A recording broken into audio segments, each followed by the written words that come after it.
Good afternoon. How are you all doing? Good afternoon. Good. Good. Yeah. So basically our very first Whisky Circus tasting, and there's 6 of us. And Andy's on mute, he's not going to say a word. Oh, don't worry, I will. No danger of that, mate. So we might as well start off with, so we've all got a bit of Marsala, single cask Marsala that was bottled at 57.6. The cask was filled in 2010, bottled 2020. I think there are 24 of these bottles available in the way we've got them. So does everybody want to tell us what bottle numbers they've got? If you go first, Paul. Yeah, so I got bottle 88. 88. Suzanne?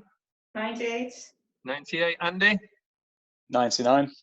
99. So I've got bottle 91. And then Sarah and Charlie, you're just watching in.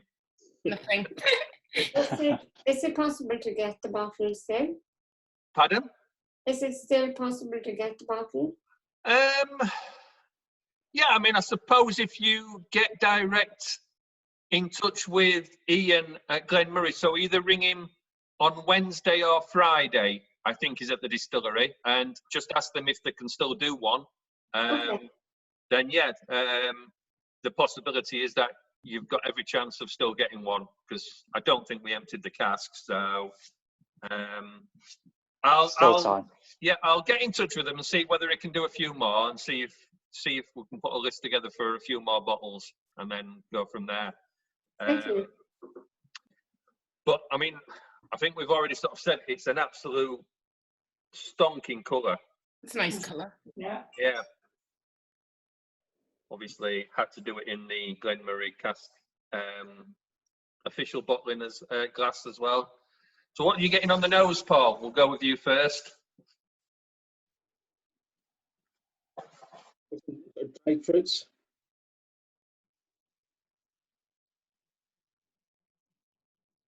There's some vanilla in there as well.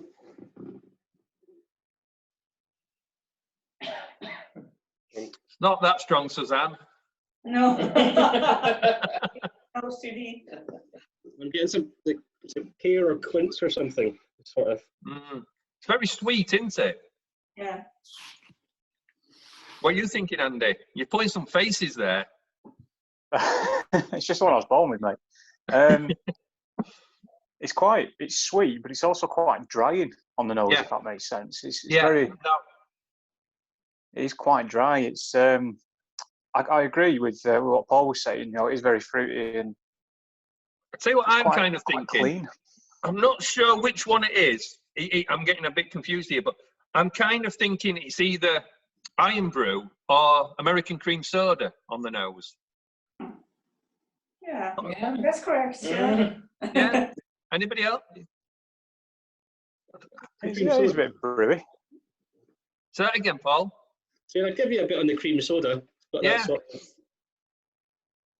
Yeah, definitely Iron Brew. And I get some, you know, the Bassett's wine gum, the black one. Yeah. Berries. Yeah, it is like when you open a new bag of wine gums, you get that sort of real mixed fruity flavour. Mm.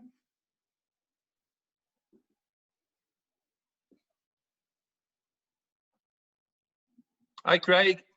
Hi guys, how are we doing? Not too bad, you. Yeah, I'm all right, thank you. I'm all right. Have you got a bottle of the Glen Moray? I certainly have. Are you opening it? Is it I am. open? Get it poured? I haven't got any poured yet, but I'm going to be. It's had the smallest bit out of it when it first arrived. Yeah. No, we're literally just starting, so we're still on the nose and that. So Wonderful, thank you.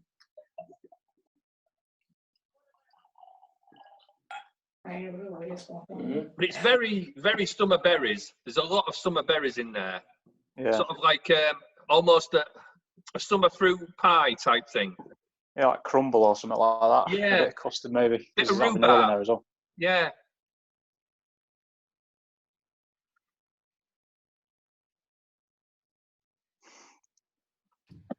I love the colour. The colour is stunning. Yeah. Really, isn't it? It's sort of like a hybrid colour, isn't it? It's sort of between a port finish and a sherry finish, if that makes sense. It's sort of pinkish, but it's at the same time, it's got this really nice Yours looks orange hue to it. Are we Ian had just sent us some iron brew? To just whacked a bit of new make spirit in there, just to... That'll show him.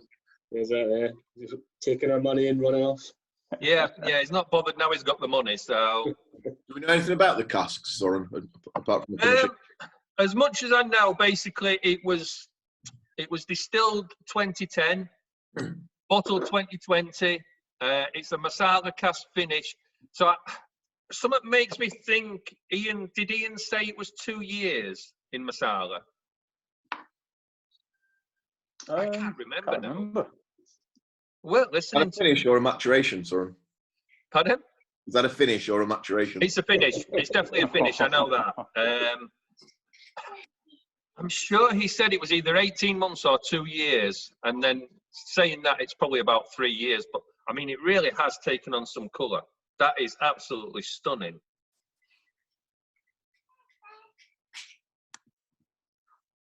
I mean, to be fair to them, they seem to be doing some pretty good value distillery exclusives, don't they? When you look at some distilleries you go to, and they're charging upwards of like 80 quid for a distillery exclusive. I mean, you know, 55 quid. £55 is dirt cheap, isn't it? It's especially when you've got a nice, exactly. You know, for those that are into the nice boxes, then you know I can't even open it. You know, it comes absolutely stunning. I don't think you can say a bad word about them on value for money. You know, £55 for a bottle of this, cask strength, it's 10 years old, and I mean, what? How could you knock it? You know, somebody tell me how you can knock it. I agree. Bloody label's upside down. It's terrible. I do have this horrible feeling that the cork's going to come out and I'm just going to get covered. Look, the ribbon is coming in now. We're going to have to start again in a minute. Thing is, if you ever had an excuse to get a pub optic in your house, this bottle is it. Yeah. Yeah, but then the name's upside down, isn't it? I'm joking. We know. But no, I mean, I think that's kind of makes it, because, you know, we wanted something to make it different, and that's the kind of reason I went for the upside down label, because obviously it would have been nice to have our own label on there. I should just say that Ian was pissed when he was doing it, shouldn't I, really?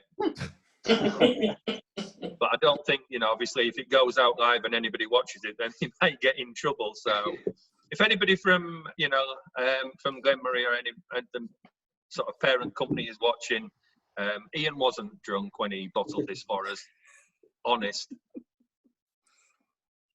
But no, I just think that that nose, it really does invite you in, especially not so much on a hot summer's day, but a day like today where you've got a bit of sun and it's windy and it's raining, then it does invite you in there. You know, it's got plenty of body, it's got plenty of soul. It demands a bit of attention. Yeah, I mean, even at 57%, no, it's not overwhelming. No, it's not, and that's the good thing. You kind of go in and it doesn't burn. There's no burn on the nose. I think that rhubarb thing you mentioned before is getting a bit more prevalent. Yeah. I kind of just think that when you go into it, you get that, like you said, a crumble. But to me, it's kind of a mix between a summer berry fruit crumble and a rhubarb crumble. It's not a little bit of tartness about it. Yeah. There's a little bit of heat in there as well, maybe like some ginger or something. Definitely got ginger. I mean, I know I'm not drinking mine today, but I cracked mine open about 2 hours after it arrived last week. So Should have known you were the first, Clay. oh, it was so good. I couldn't wait. Is anybody else getting that sort of earthiness to it? Like, you know, sort of those Dunnage Warehouse, that earthiness, that earthy smell. Don't all say no now. It's like I'm not getting it yet, but I've only just poured mine, so Yeah, probably There's needs a a bit of bit more time. bit of a petrichor thing going on. Petrichor, very nice. bit of what? Petrichor. Word of Petrichor. the year 2018. What the hell is it? Smell of tarmac and woodlands after the rain has stopped falling. Oh, I'm sorry, I'm you rolling spend all your my time in a eyes because field, it mate. just did my head in for the whole year within horticulture. It's everything people talked about. That's it. I'm going to say it's petrichor in every And single I'm just review that I gonna do for the rest of the year. No, yeah. It's a strange one because to me there's a real sort of freshness there, but at the same time, it's got that, like I say, that sort of earthiness to it. Just makes Really me want to clean. dive in and have a drink. Is everybody ready to have a drink of it? Oh, hell yeah. Do I need to twist your arm? Oh no, obviously Andy's no. His has gone, so this has been next.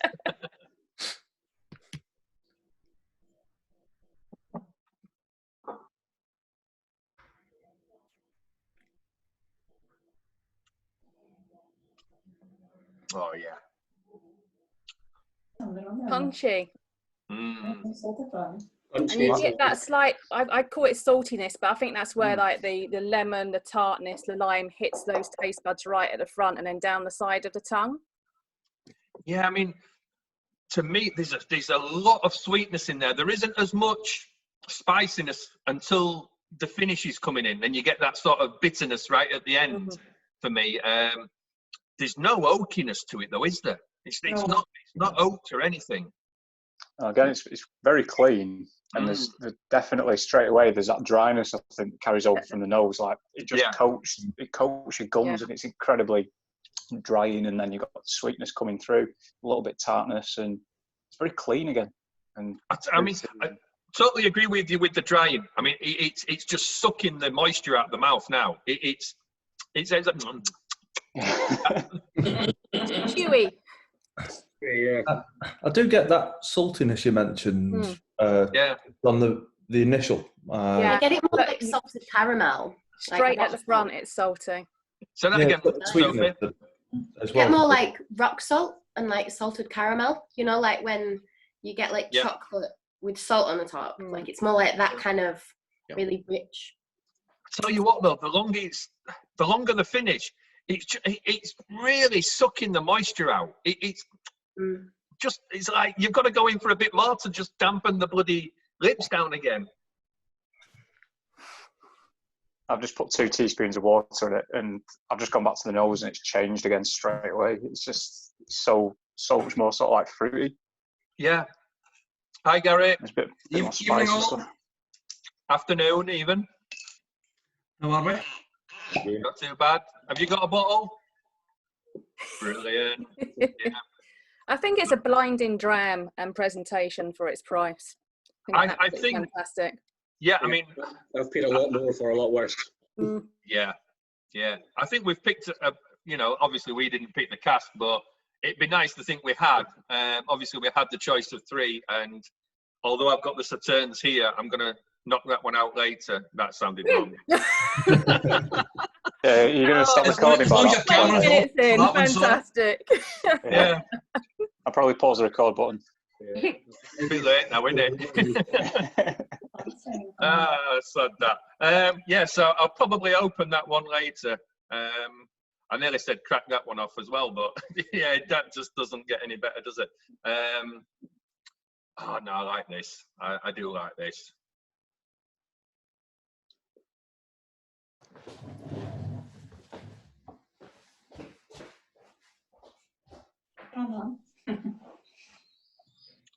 Claire, when you tried it, did you add water to it? No, I'm not a fan of adding water to much stuff. I'll only add water if I feel it really, really needs it. And that's just my own personal thing. I think I could probably name about 4 whiskies that I've ever added water to. And then I do it with a pipette, literally drop by drop, and I taste it after each drop so it gets to the bit that I really like. I think this is one of these those that Sovereign might appreciate. Really good for sort of delicate pouring, so you can just do drops. Yeah.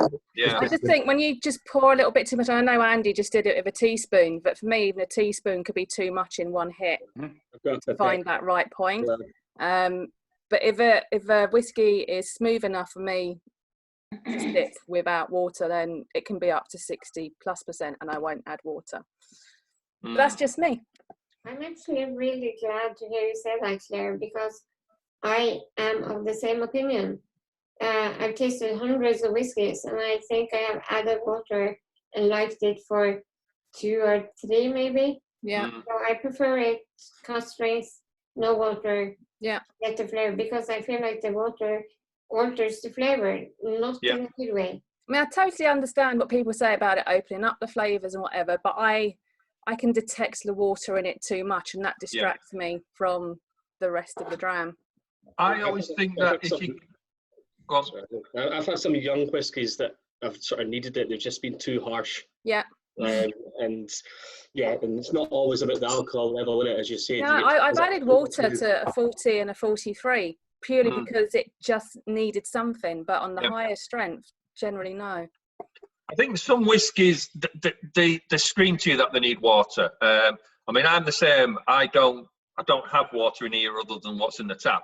So I think when your palate gets used to drinking whiskies at the strength they're coming at, you put water in, and to me it spoils it. It's just something that I don't want to do. And I think I'm guilty of putting too much water in when I do it. So I lose what I'm trying to get.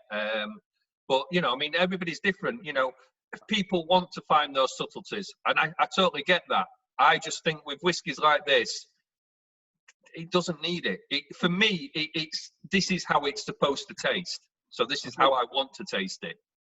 I'm so pleased we're having this conversation. As a relative still considers himself a newbie, 7, 8 years into whiskey, water is one of the subjects that really still confuses me. I've been to whiskey tastings where people say you need to add water, and for me, it never really enhances the spirit. And I think, why are you paying the money that you are for a whiskey bottled at 50+%? It's entirely down to your personal way of drinking, and it's also cultural as well. If you go to America, they fill the glass up with ice and pour whiskey on it because that's normal. That's the way they drink whiskey.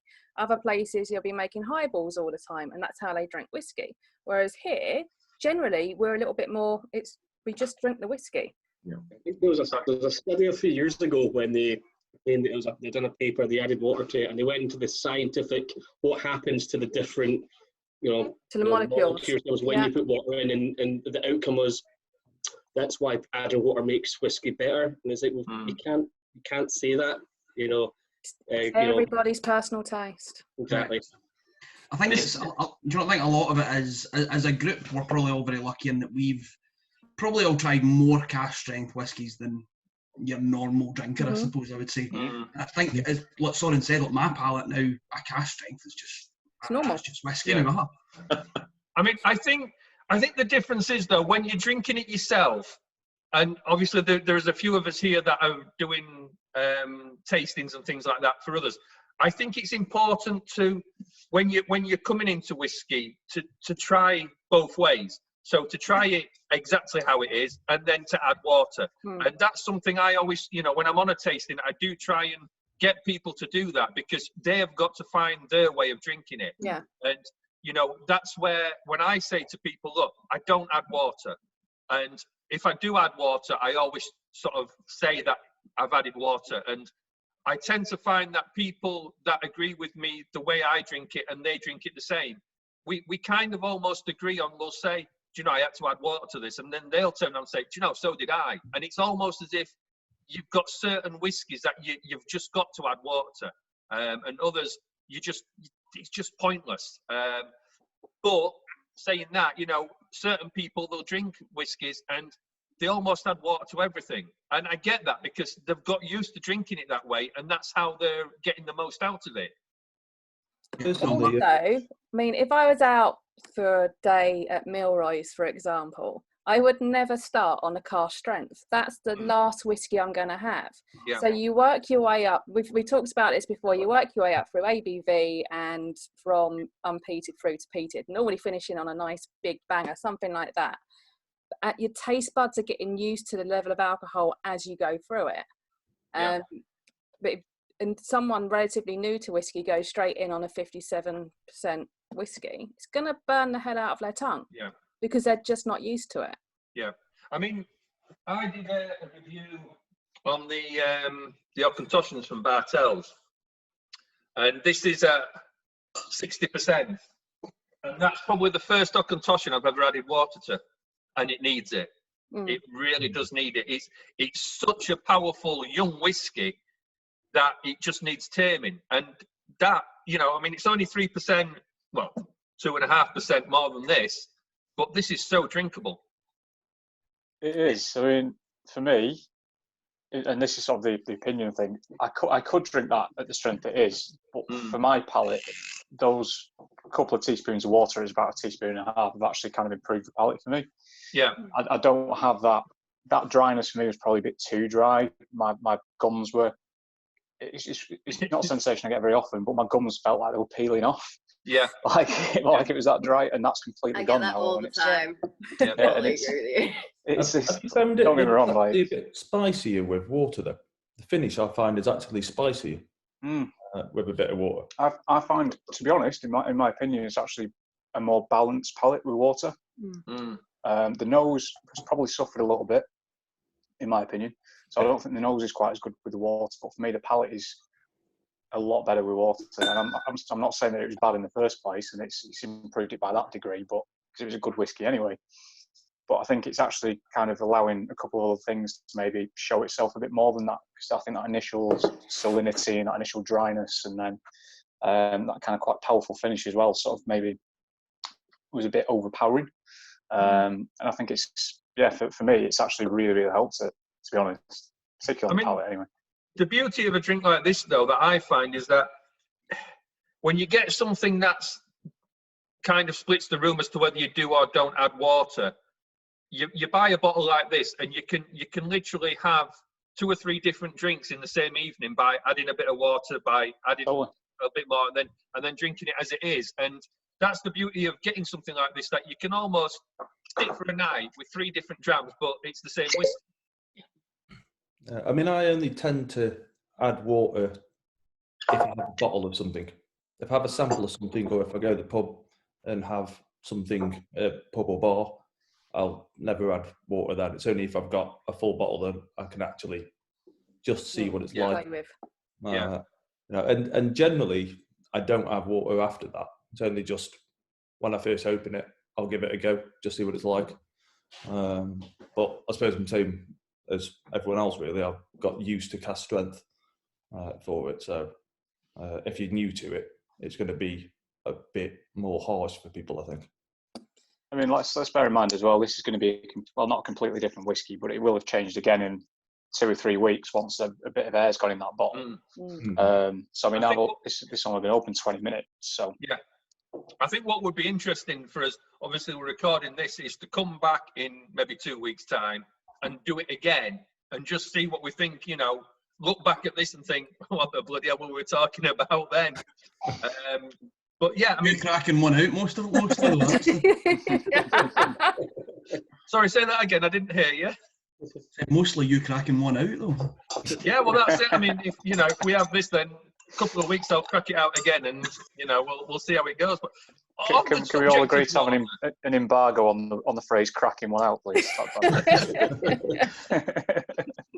Cracking one out, no cracking one out, and no ginger nuts then. Hey, what's right? Actually, I did have ginger nuts as a pairing with this whiskey, and it worked brilliantly.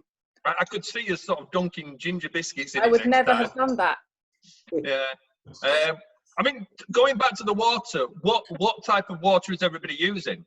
Oh, don't start the water conversation. No, I mean, I just find this interesting as to see if anybody's actually gone to the tap water or whether anybody's picked anything in particular. Old Edinburgh tap water for me. That's what I use. Council lager. Yeah. Is this like the Taiwan discussion? No, definitely not. We're not going down that No. road. I said the T word. No, I mean, what have you got, Andy? What's that, mate? What am I using? Yeah. United Utilities Finest. Yeah, yeah. Yeah. I always think whenever people get onto the conversation about having water that come from a particular place to represent that whiskey and blah, blah, blah, if it was that important, big tastings and stuff wouldn't serve up just normal mineral water out of a plastic bottle or water out of a tap. I was just wondering. I've got one of the Source waters, the Isla one. Yeah. It was one that got left at our whiskey festival for us, and no difference whatsoever. No. I've tried either whiskies with that and with tap water and with bottled. And also, different parts of the country, water tastes different. So, I mean, whenever I go down to Devon, the water is so much more softer than it is in London. So, if you're adding water to some, not that I'm going to go down to Devon to do a whiskey tasting just to find out if the water makes a difference, but you are going to have a different experience. It depends on what water you're putting in. I mean, I don't put enough water in for it to make that much of a difference on the flavour, to be honest. It's only the bold ones that you put it in where they overpower any flavour in the water anyway. If the type of water you're using was going to ruin the whiskey, it must be a pretty bad whiskey if it can't, hold itself against a bit of water. The water in York isn't that great. I mean, it's all right, but whenever we go back to where Josh's parents live in Belden, their water is really, really nice. So I always genuinely always fill up a few bottles full of their water and bring it with me, and that's that. Yeah, but Sophie, when you get back, he's probably swapped it with a bottle of vodka or something. Please no. It worries me that you might not be able to tell the difference. No, same thing really. No, all taste the same when you mix it with whiskey. So, I mean, what does on first impressions then, anybody not happy with the bottling? Yeah, I'm a bit annoyed that I didn't buy two, to be honest.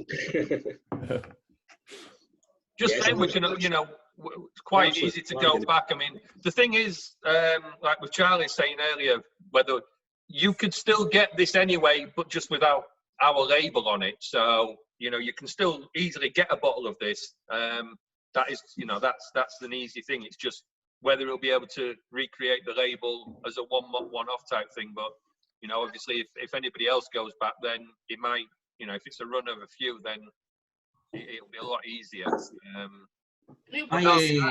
Anyway, if you want. Pardon? I said he personalises the labels anyway if you want. I mean, I don't know how many IHOP whiskies I've had from him. Yeah. That's it. I mean, it's easy enough just to get in touch with the distiller and saying, have you got a Marsala Cask? Can you send me a bottle? Full stop. And then you can have your own name on it anyway. So, or just get him to put Whisky Circus on. He knows what he's doing with what we've got. So, just looking. I believe he did one or two bottles for us. I missed the kind of tasting with Ian. What's the length of the finish on it? So this is what we're not 100% sure. I thought it said either 18 months or 2 years, but I could be. Yeah. I just, it was one of those where I should have, sounded like somebody else now, I should have done my research before we did the video, but I mean, it was never meant to be like that. So,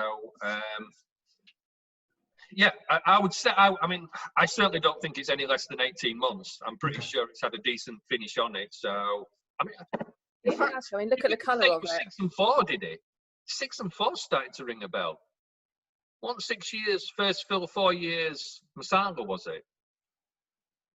I mean, it's imparted a fair bit of colour, to be fair, so it could be. Yeah. But that would be a long... Well, it's not finished, is it, 4 years, let's face it. Well, I mean, this is obviously one of the discussions we've had recently as well, as to what people are classing as a finish. To me, I kind of think a finish is anything sort of 6 to 8 months. I think once you've had a full year in a cask, depending again how old the initial whiskey was, if you're talking a 50-year-old whiskey and it's had a year, then it's a finish. If you're talking a 6-year-old, 7-year-old, and it's had a year, to me, it's a second maturation. You know, I think it's one of those open terms where you've got to understand what you've got in the bottle. I mean, the English Whisky Company, they believe in the fact of a year is a second maturation. And I kind of get where they're coming from, that, you know, if you've got a whiskey that's less than 10 years old, a year in a cask, especially where it's working a lot as well, it's a maturation to me. I mean, I suppose at the end of the day, how much does it matter? Is it more of the fact that it'd be nice to have a set period, so when you look at a bottle and it says a finish, you know that's going to be up to X months? Yeah. Compare, rather than, you know, you said it can be, you could put a finish on, or you could put second maturation, but they could be both the exact same thing depending what company is. I mean, I suppose at the end of the day, does it matter? We know it's been in a second cask. You know, if the information's, I mean, I know they can't really put the information on the labels for stupid technical reasons, but does it, I suppose, does it really matter if it says finish or maturate, second double maturation? Does it really matter? I mean, to me, it would be nice if it said bourbon and Marsala maturation rather than it's a Marsala finish. I know we kind of assume it's been in bourbon, but it might not have been in bourbon. It might have been in sherry with a Marsala finish. Wine with a Marsala finish, you know, sort of thing. But does it matter? More just marketing terms. Yeah. You know, they essentially mean the same. Obviously, to us, maybe not. You know, we're a bit pickier than most, maybe. We're saying how long. Yeah, or informed. It should be. Sorry? I would say informed, because we've got more experience. Yes. Sounds better. Yeah. Yeah, we all like to know exactly what's in the bottle, I suppose, whereas you're not the drinker. I don't understand why, and I get with this one, obviously, with it being the bottle your own, and it's the kind of it's a kind of standard label that they overprint. But I think for an actual official release, I don't understand why folk don't declare it on it.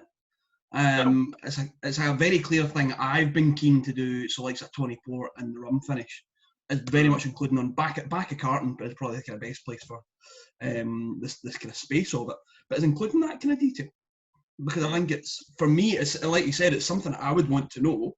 So why would I not tell other folk? Yeah. I mean, there's a lot of things like that, though. I mean, one of the ones, and I know a few people have spoke about it recently. One thing that always intrigues me is when they call it a single cask. And if you've got a sherry cask and it's produced 700 bottles, but it's a finish, it ain't a single cask because it's had 2 bourbon casks at least go into it. Yeah. So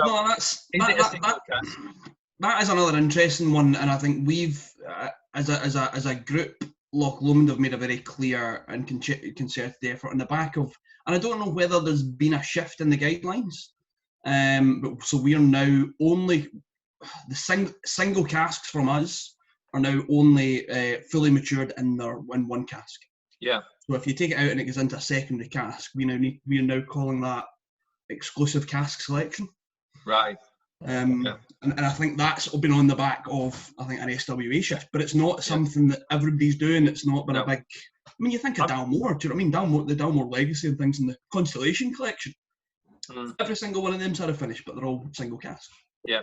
I mean, to me personally, if I buy something that's a sherry finish and it's a single cask, it doesn't bother me the fact it might have been 2 bourbon casks mixed into that, unless it's had a very short finish. And I think that's where the length comes in. If 2 bourbon casks have been put into a sherry cask and it's had at least a year to 2 years or more, to me, it's still a single cask. Yeah. But I get why people don't like the term, you know, if it's had,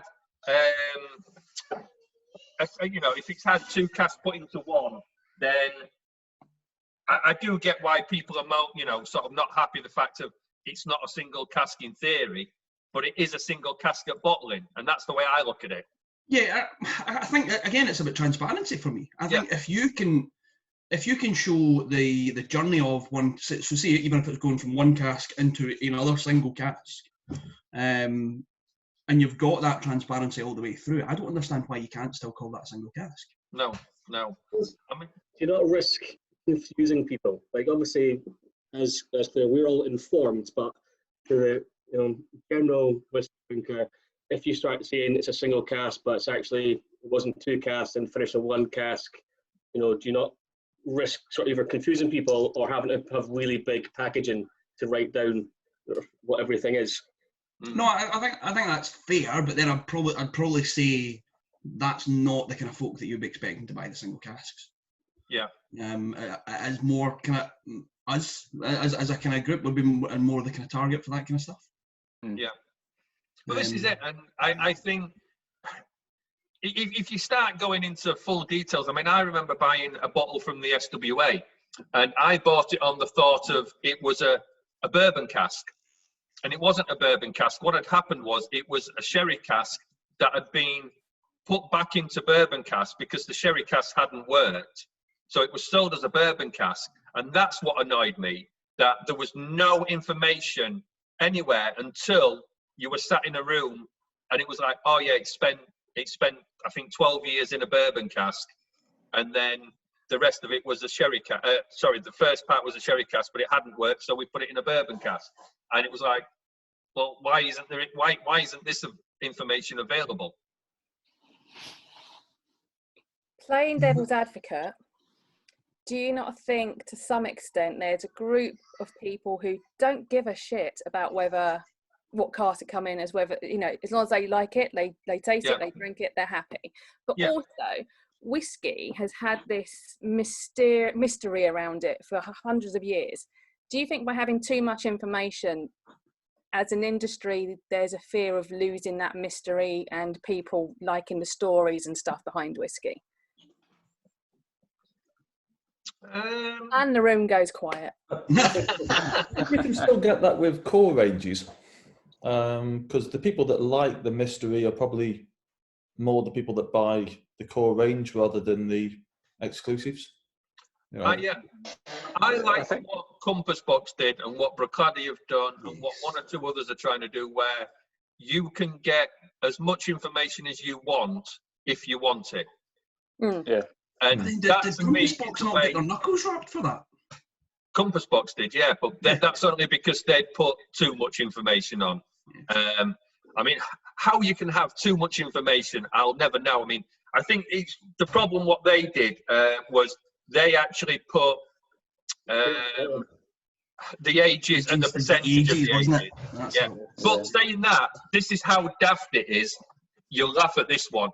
My little whiskey blog got a slap on the wrist because I declared, I think it was about Blair, I declared exactly what casks had gone into it, at what age and the percentage of it. And I got a snotty little letter saying that I wasn't allowed to do that and I had to remove it. Seriously? Really? Yeah. I'm sure. Is there rationale to that, sorry? It was just basically, this is against SWA rules. You cannot declare these things. And I'm like, well, the information's out there, so why are you getting at me, I mean, there was no legal action or anything threatened like that, but it was, you cannot give this information out. And it was, well, I've obviously obtained it, so how can I not be allowed to give it out? I'm trying to think what it was. Was it a Glen Rothes? It was maybe a Glen Rothes. Was it a Glen Rothes? So I don't really get that. I can't get it if the distillery were doing it in a sense, because they're the ones that are subject to the regulations. But surely the distillery didn't actually give the information out as such. I'm trying to think how it all went. I'm thinking it was a Glen Rothes, and it was one of a special one-off bottling, and it was a selection of casks from different years. And I can't remember what it was that upset them, but it was something to do with because I'd put the percentages, and obviously I'd got the information from somewhere, and I can't remember where I'd got the information from, and I was just told I had to take it down. Can I just change it to say that to you it tastes like Disgusting. or just throw the word supposedly in front of it.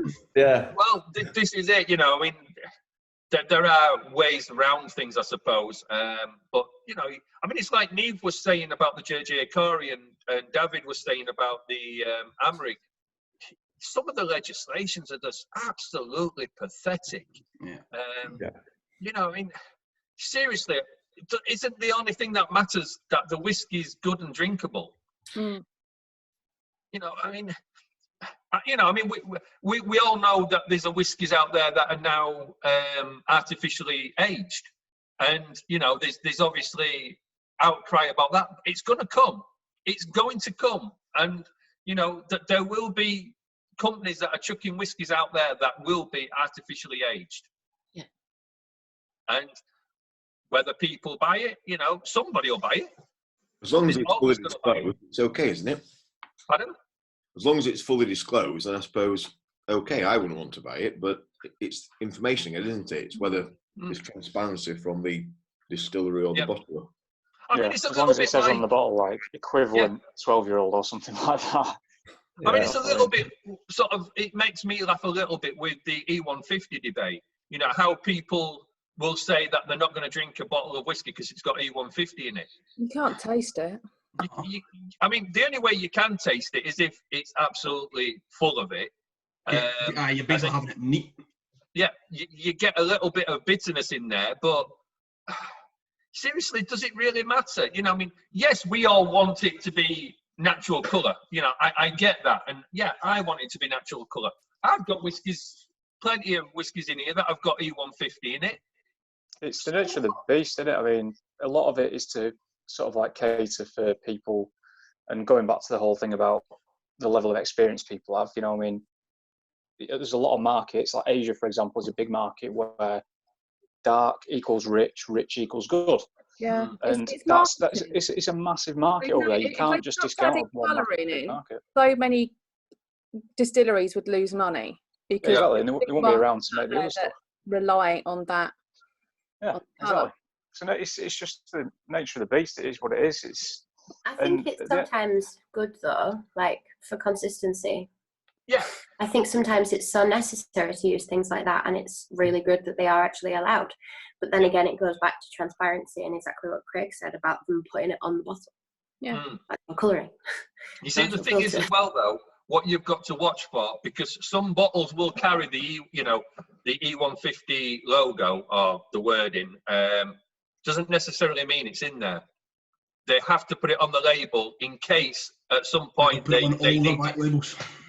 Yeah. But then people will have intolerances to E numbers, and that being one of them, could make somebody ill. So they have to declare it, even if it hasn't got it in there, just in case. It's like nuts made in a factory that contains nuts, and it's a potato snack. Do you know what I mean? So we're not on about E's. Same uses E numbers. So I thought we were on about E's then. I was going to say, it's a long time since I had an intolerance. I know what you're talking about. Literally. Yeah. No, that's it. I mean, I suppose, you know, maybe some people will have an intolerance, but, you know. I didn't think it was compulsory in the UK for it to say it had the E150 in it. I don't think there is in the UK. I think it's mainly Europe, Germany and things like that. Germany's the big one. Yeah. I think again it's down to, there is a kind of split again. I think if you think of your supermarket buyer, your supermarket Glenfiddich 12-year-old buyer buys that every other week, and I think almost if they were to open a bottle and it was a slightly different colour, they wouldn't notice. I don't know. You might get some guys that maybe only drink one whiskey and they're drinking it that often that they might notice a difference in it. And I think they would almost complain about that.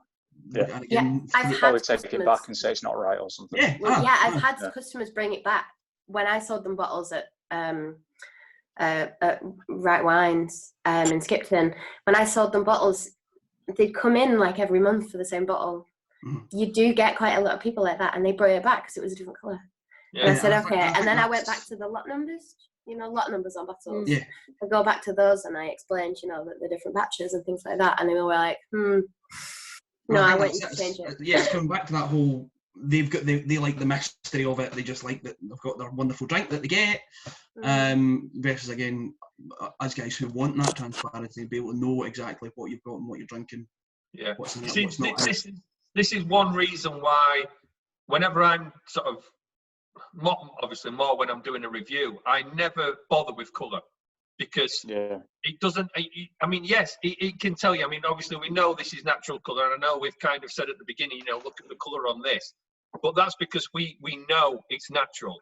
But, I mean, what gets me is, and this is where it really nags me about it, you'll go to a masterclass or, a tasting, and you've got a bottle that is containing E150, and the person doing it will say, hold it up to the window, look at the colour, and you think, why are you doing that? You know your product has got E150 in. Why are you doing that? Because you are teaching the wrong thing now. To me, you can say, look at the colour. If you know you've got a natural product, but when you know you haven't got a natural product, and you're telling somebody to hold it up and look at the colour, and you think, let's have a look at this colour. Just for reference, it's 27 for everybody that wants to know. It's 27.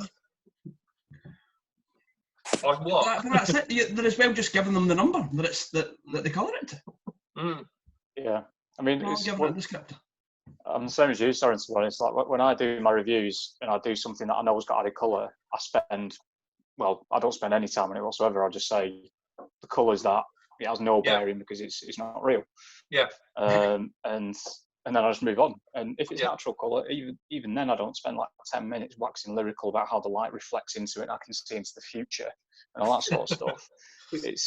Even at natural colour, like it doesn't actually give you very shades of brown on the taste, does it?